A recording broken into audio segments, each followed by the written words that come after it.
கர்த்தருடைய பரிசுத்த நாமத்திற்கு மகிமை உண்டாவதாக. இந்த அருமையான நாளில் கர்த்தர் நம்மோடு பேசுகிற ஒரு வார்த்தை யோவான் 15:8 வசனமும் 5 வசனமும். தேவ ஜனங்களை தொடர்ந்து ஆண்டவர் கனிகளை பற்றி பேசி கொண்டிருக்கிறார். உங்கள் வாழ்க்கையில் இந்த மாதம் கனிகள் புறப்பட அவர் சித்தமாக இருக்கிறார். உங்களிலிருந்து கனிகள் புறப்படுகிறதுக்குள்ள எல்லா தடைகளையும் அவர் மாற்றி கொண்டிருக்கிறார். எத்தனை பேர் விசுவாசிக்கிறீங்க? விசுவாசிக்கிறவங்க எல்லாம் முடிந்தவர்கள் கமெண்டில் ஒரு ஆமேன் போடுங்க. கண்டிப்பாக கர்த்தர் கனி கொடுக்க உதவி செய்வார். கனி கொடுக்குற நபர் எப்படி இருக்கிறாங்கன்னு வேதம் சொல்லுகிறது. 15வது அதிகாரத்தில் 8 வசனம், நீங்கள் மிகுந்த கனிகளை கொடுப்பதினால் என் பிதா மகிமைப்படுவார், எனக்கும் சீசர்களாய் இருப்பீர்கள். 5வது வசனம் சொல்லுகிறது, நானே திராட்சை செடி, நீங்கள் கொடிகள். ஒருவன் என்னிலும் நான் அவனிலும் நிலைத்திருந்தால் அவன் மிகுந்த கனிகளை கொடுப்பான். என்னை அல்லாமல் உங்களால் ஒன்றும் செய்யக்கூடாது.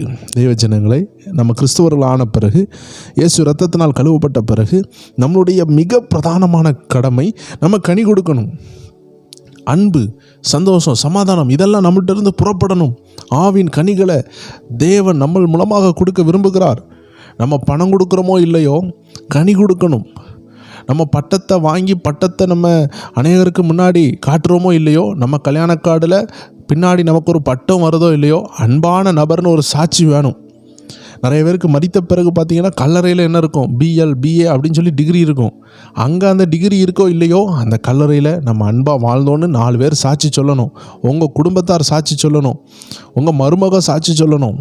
இந்த மாதிரி தேவ ஜனங்களே, நமக்கு சாட்சி உள்ள வாழ்க்கையை வாழ கர்த்தர் நமக்கு இன்றைக்கி அழைக்கிறார். அப்படி வாழ்ந்தால் தான் நம்ம சீசர்களாக இருக்க முடியும்.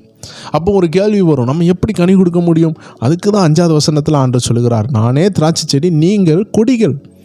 நான் வேரில் இருக்கிறேன், வேரோடு இருக்கிறேன். என்கிட்ட தான் சாராம்சம் மேலே வருது.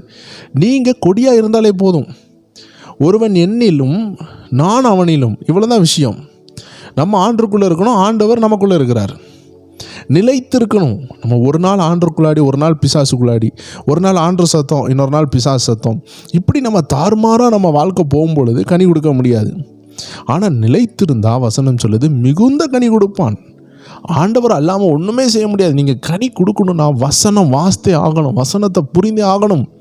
தமிழ் வாசிக்க தெரியாட்டி கூட இன்றைக்கி யூடியூப்லாம் இருக்குது, ஆன்லைன்லாம் இருக்குது. வசனத்தை தெரிந்து கொண்டு இருக்கணும். ஏன்னா வசனம் தெரியாமல் ஆவிக்குரிய யுத்தத்தில் ஜெயிக்க முடியாது, போராட்டத்தில் ஜெயிக்க முடியாது.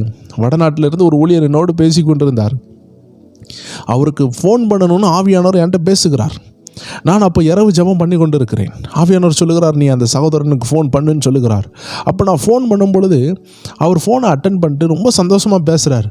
ஆனால் ஆவியானவர் என்கிட்ட சொன்ன சில விஷயங்கள், சில நபருக்கு பெயர்கள், சில தீர்க்க தரிசன விஷயங்களை ஆண்டவர் உணர்த்தினதுனால நான் அவரோட பேசி கொண்டு இருக்கிறேன். அவர் சொல்லுகிறார், ஆமாம் இந்த நபர் உண்டு, நீங்கள் சொல்கிற இந்த நபர் இருக்கிறாங்க, அப்படி இப்படின்னு சொல்லிட்டு கடைசியில் சொல்கிறார், கரெக்டாக நீங்கள் அடிச்சிங்க. நீங்கள் அடிக்கும் பொழுது தான் ஒரு பெரிய ஆக்சிடெண்ட்டு.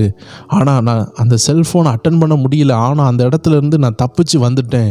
கொஞ்சம் நான் பெரிய ஆக்சிடெண்ட்டில் நான் மாட்டியிருப்பேன், எனக்கு பெரிய சேதம் இருக்கும். நீங்கள் ஃபோன் பண்ணுறீங்க, அந்த ஃபோன் சவுண்டுனால நான் அந்த ஃபோனை அட்டன் பண்ணுறதுக்காக கீழே என்ன செய்கிறேன், பாக்கெட்டில் கையை போட்டு எடுக்கும் பொழுது கரெக்டாக வண்டி என்ன செய்கிறது, அவர் முன்னாடி வண்டி அவருக்கு முன்னாடி உட்காந்து ஓட்டிகிட்டு போனவர் கீழே விழுகிறார். இவர் சரட்டுன்னு குதித்து ஃபோனை அட்டன் பண்ணுறதுக்காக எடுக்க அந்த போன நபர் குதித்து தப்பிக்கிறார். மற்ற நபர் கீழே விழுகிறார். ஆனால் ஆண்டவர் கிருபையில் யாருக்கும் உயிர் சேதம் ஒன்றும் ஆகலை. அந்த நேரம் தான் நான் கரெக்டாக அடிச்சிருக்கேன். தேவ ஜனங்களே, ஆண்டவர் எவ்வளோ தெளிவானவர் பாருங்கள். ஒரு ஊழியருக்கு போராட்டம் வர்றதுக்கு முன்னாடி அவங்கள தேற்றுறதுக்காக, அவங்க கூட கர்த்தர் இருக்கிறான்னு சொல்கிறதுக்காக அவங்களுக்கு ஃபோன் பண்ணி அவங்க விஷயங்களை ஆவியானவர் வெளிப்படுத்துகிறார். எங்கேயோ இருக்கிறார், கிட்டத்தட்ட 2000 கிலோமீட்டருக்கு மேலே தள்ளி இருக்கிற ஒரு ஊரில் இருக்கிற நபருக்கு ஒரு ஆபத்துன்னு உணர்ந்து ஆண்டவர் நம்மளை ஃபோன் பண்ண வைக்கிறார். இதிலிருந்து என்ன புரியுதுன்னா, தேவ ஜனங்களே, நம்ம மிகுந்த கனி கொடுக்கணும். அவர் நம்ம கூட இல்லாமல் நம்மளால் ஒன்றுமே செய்ய முடியாது. அப்போ நம்ம கனி கொடுக்கணுன்னா அவர் கூட தான் இருக்கணும், அவர் கூடவே இருந்து ஆகணும். அப்போ நம்ம பைபிளை வாசித்தே ஆகணும், வேதத்தை தியானித்தே ஆகணும். அப்படி தியானிக்கும் பொழுது ஆவியானவர் பேசுவார், நம்மளோடு பேசுவார், நம்ம மிகுந்த கனி கொடுக்க முடியும். அப்போ ஆவியானவர் அந்த ஊழியரை தேற்றினார். எப்படி தேற்ற முடிந்தது? நம்ம வேதத்தோடு இருக்கும் பொழுது, நம்ம ஊழியர்கள் ஜெபிக்கும் பொழுது, விசுவாசிகள் ஜெபிக்கும் பொழுது பரிசுத்த ஆவியானவர் பேசுவார். நம்ம அவருக்குள்ள, அவர் நமக்குள்ளாடி. ஒரு மீன் தண்ணிக்குள்ளாடி, தண்ணி மீனுக்குள்ளாடி, ரெண்டுமே இருக்குது. மீனுக்கு கில்ஸுக்குள்ளாடி, மீனுடைய வாய்க்குள்ளெல்லாம் தண்ணி புகுந்து அதுக்கு வெளியெல்லாம் வரும். இந்த டால்ஃபின் இந்த மாதிரி சில மீன்கள்லாம் அந்த தண்ணியை அழகாக பீச்சி அடிக்கும். அவர்களுடைய வாயிலிருந்து சல்லுன்னு அது என்ன செய்யும், அது ஒரு ஷவர் மாதிரி அடிக்கும். இந்த சுறாலாம் பாருங்களேன், அதனுடைய தலையிலிருந்துலாம் அந்த தண்ணியெல்லாம் புஷ்ஷுன்னு அடிக்கும், இந்த திமிங்கலங்கள்லாம். அப்போ பாருங்கள், தண்ணி அவைகளுக்குள்ளாடி அவைகள் தண்ணிக்குள்ளாடி. இதே போல் தேவ ஜனங்கள் ஒரு மீனை போல், நீங்கள் தண்ணிக்குள்ளாடி தண்ணி உங்களுக்குள்ளாடி, ஜீவ வார்த்தை உங்களுக்குள்ளாடி நீங்கள் வார்த்தைக்குள்ளாடி, இயேசு உங்களுக்குள்ளாடி நீங்கள் இயேசுக்குள்ளாடி இருந்தீங்கன்னா நீங்கள் மிகுந்த கனி கொடுக்க முடியும். நீங்கள் சீசர்களாக இருப்பீங்க. நீங்கள் அவர் இல்லாமல் ஒன்றுமே செய்ய முடியாது. உங்கள் தொழிலாக இருக்கலாம், பிஸ்னஸாக இருக்கலாம், குடும்பமாக இருக்கலாம், எதுவாக இருக்கலாம், வசனம் இல்லாமல் எதுவுமே நடக்காது. அப்போ உங்கள் குடும்பம் முன்னேறணும், உங்கள் வாழ்க்கை முன்னேறணும்னு நீங்கள் நினைக்கிறீங்கன்னா வசனத்துக்கு இடம் கொடுத்தே ஆகணும். எப்படியாவது இந்த வசனத்தை இருதயத்துக்கு கொண்டு போயே ஆகணும். எனக்கு வாசிக்க தெரியாது அப்படி நம்ம சொல்லவே முடியாது.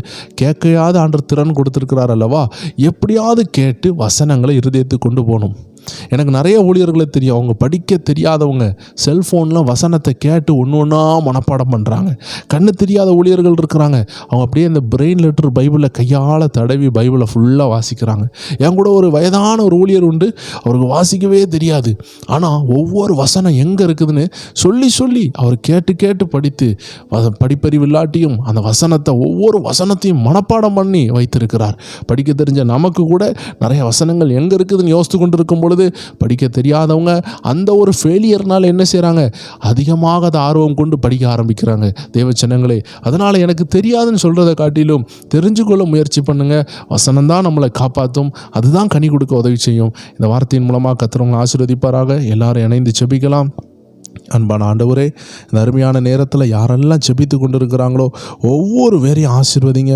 இந்த நாள் இன்பமாக இருக்கட்டும், ஆசீர்வாதம் அவங்க கூட இருக்கட்டும், உங்கள் சீசர்களாக அவர்கள் மாறட்டும், மிகுந்த கனிகளை கொடுக்கட்டும். அதனுடைய ரகசியங்களை அவங்க உணர்ந்து கொண்டு அவர்கள் உங்களுக்குள்ளாடி, நீங்கள் அவர்களுக்குள்ளாடி இருந்து ஆசீர்வாதத்தை கட்டளையிடுங்க. ஆண்டவரே, இயேசுவின் நாமத்தில் ஜெபிக்கிறோம் எங்கள் ஜீவனுள்ள நல்ல பிதாவே. ஆமேன், ஆமேன், ஆமேன். God bless you. தேவஜனங்கள் ஒவ்வொரு பேருக்கும் அன்பின் வாழ்த்துக்கள்.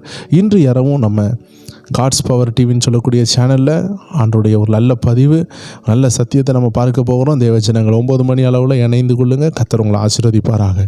God bless you.